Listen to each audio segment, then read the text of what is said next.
Nice to see you all still being here and putting the best foot forward.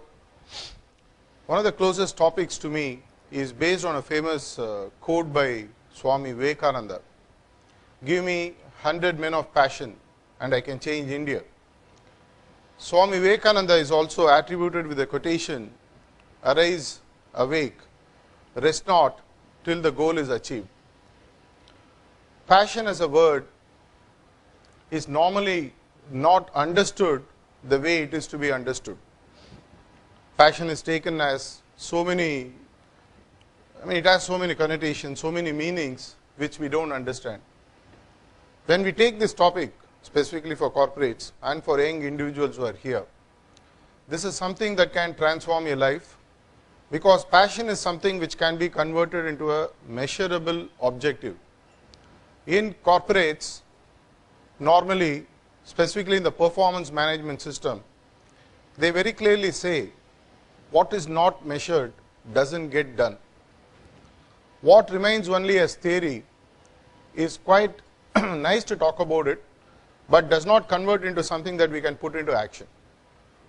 As students, as entrepreneurs, as employees of any organization, passion is a subject which could literally ignite the entire organization or the campus.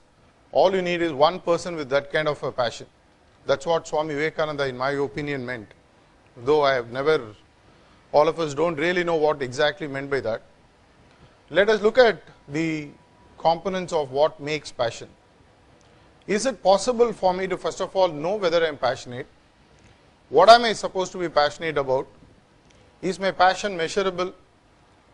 Would that passion convert into some kind of a result which would help me to keep growing? In this context, I wanted to just take you through a small definition on what passion could be. I'll take to the board, draw a small triangle out there, and from there I'm going to take it forward, and then we'll see a couple of videos, we'll debrief, we'll look at the entire gamut of what it takes to be passionate. Normally it's a topic that takes about 2 days to cover. I'm packing it in about 35 to 40 minutes.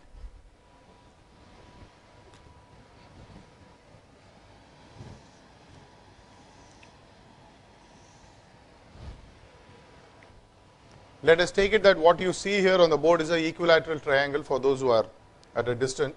Those who are watching through the web, I think the camera would zoom in and show you.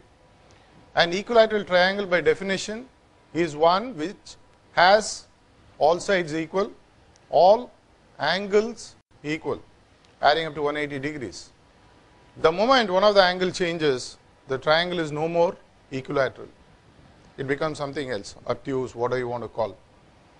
The equilateral triangle also means that what you bring to the table for you to be passionate is equal on 3 key points which are essential for anyone to be passionate. And as you might understand from this,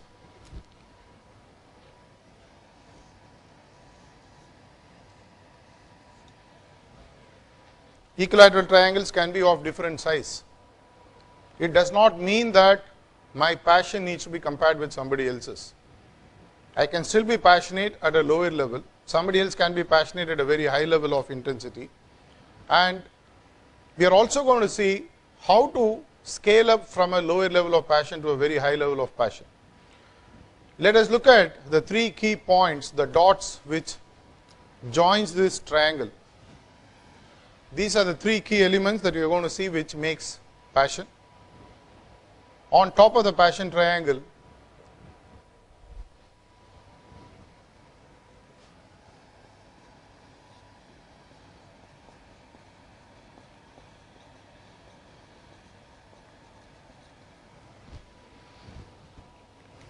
we call it as HS or high standards.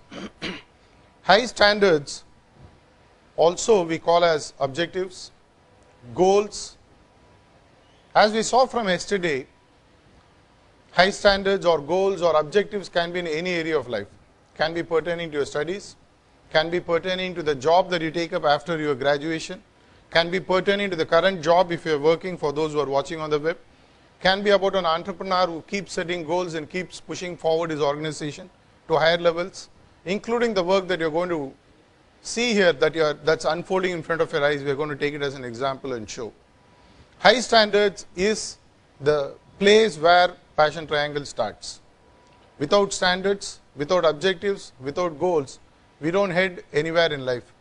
I shared this question yesterday to you. If you go to the main road and ask where does this road lead to, the first question the people are going to ask you is, where do you want to go? Even at that level, we are all clear in terms of where we want to go, what our objective is. The higher the objective, the better the standards that you have. The higher standards can be brought in terms of how you behave, how you talk, the kind of words you use. Everything can be brought into a standard, including the way in which I engage myself with the teacher in the class, including how I engage my boss in the organization, how I engage my subordinates in the organization. All these can become part of your high standards. Some of these high standards are pertaining to the behavior that we bring to the table. Some of the high standards that we have or what we bring in terms of measurable objectives that we bring to the table, what we call in corporate parlance as top line and bottom line. Let us say that we have set high standards. Once I set a high standard, what becomes quite obvious next is that I need certain resources to get it done.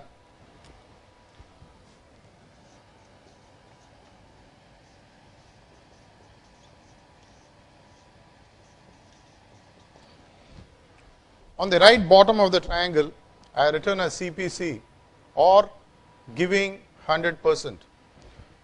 Giving 100% here is not just about your efforts alone. For example, I set a standard of building a house, which is where my dream is. I want to build a home for my family, for myself. It's not sufficient I just aim and then say that this is what I want to achieve. I need to back up my standards, my goals, my objectives with what are known as resources. I need the resource of an architectural plan. I need the resource of funding. I need the resource of a person who can come and build a house for me. I need the resources of my family who would stand in and help me in completing the work. I need the resources of a carpenter. I need to employ people who can do the electrical and plumbing work. All these become the resources. Even time is a resource. The topic that you have, seize the day. The lesser time that we utilize properly, the resource sort of stretches, which means we have lesser resources than what we are supposed to have. What can be done in 24 hours, if it's going to take you 48 hours, 72 hours, you are actually thinning out on your resources, which means time, knowledge, the relationships that you have, every possible resource. For example, here you have the chairs. It's a resource for students to come and sit. In case I had set a high standard of calling about, say, 4,000 people, and if I had only put, say, 150 chairs in the room, people will not be able to sit and participate. If I had, for example, invited about 150 people, whereas I had hired the next auditorium which can accommodate 4,000 people, it's a resource overkill. The challenge with standard is that once we set a standard, we need to map it to the right resource. We can't go for an overkill and we can't go for an underkill. When you go for an overkill, what happens is you get into what is known as a cost overrun. When you go for an underkill, what happens is it puts a terrific amount of stress and pressure on the people to go out and do something with very thin resources that they have.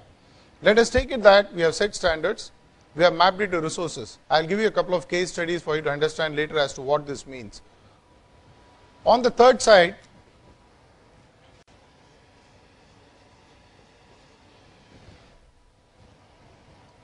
what completes the equilateral triangle, what we call as NSD, or never say die. If you look at the high standards as well as giving the 100%, these are two things which can be taught.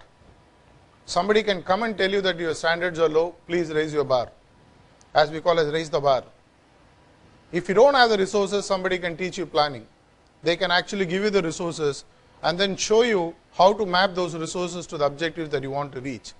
But the third quality, what it takes for you to stick on. I always give the example of an envelope which is posted in a post office with a specific address written on it. You have a stamp that is put there.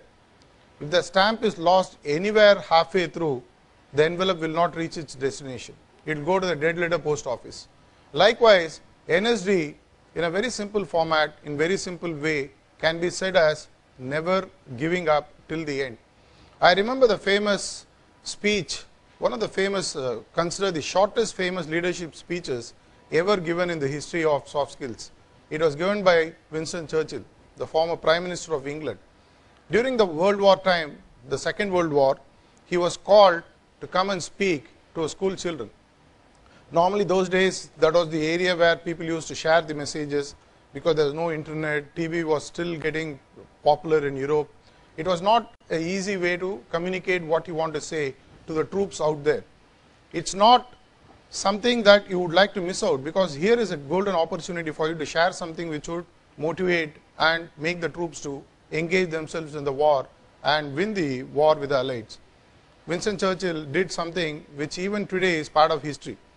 What he did in this room of about 150 chairs is that he went and took a chair at the back.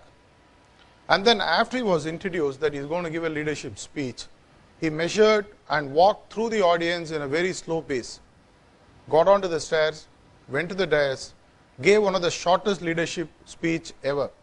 He just said, never, ever, ever give up. Paused for a few seconds, got down and started walking. It took about 5-10 seconds for people to realize the enormity of the message and also the brevity of the way in which Winston Churchill delivered. Apparently for this speech, he got a standing ovation for close to 2 minutes. The speech itself was less than 10 seconds.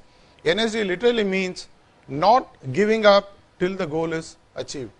One of the easiest things that we always do is to give excuses. Some of you have been sitting here for 24 hours. Some of us have been here literally for 24 hours. It wouldn't have taken too long. Nobody really expects this conclave to last 24 hours.